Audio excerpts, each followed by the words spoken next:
আসসালামু আলাইকুম। দেখেন এই যে আমার সামনে একটা দুইটা তিনটা সাইকেল রেখে দিছি। এই সাইকেল গুলো একটা কোম্পানি সাইকেল। একটা সাইকেল বাংলাদেশের দাম হইতে পারে 9 থেকে 10 হাজার টাকা। সুন্দর সাইকেল, এগুলা উন্নত সাইকেল। অথচ এরা এই সাইকেল গুলা দিনের পর দিন রাস্তার মাঝখানে, এগুলা রাস্তার সাইডে এগুলা রেখে দেয়। এগুলা যে কোনো লোক চালাইতে পারবো, আপনিও চালাইতে পারবেন। এগুলো চালাইতে গেলে এই যে জায়গায় একটা আছে, স্ক্যান আছে, স্ক্যান করলে একটা একারে স্ক্যান করে করলে এটা তালা আছে, তালাটা অটোমেটিক্যালি খুলে যায়। অথচ দেখেন এত টাকার জিনিস রাস্তার ভিতরে ভালো রাখছি, কেউ হাত দেওয়ার নাই, কেউ হাত দেওয়ার নাই, এত টাকার জিনিস।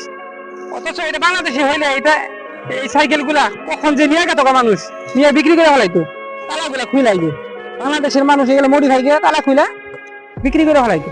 অথচ সিঙ্গাপুরে দেখেন কত সুন্দর সাইকেল গুলা, দেখেন রাস্তার মাঝখানে পড়ে রয়েছে, কেউ হাত দেওয়ার নাই। এইটাই সিঙ্গাপুর আর বাংলাদেশের মতো পার্থক্য।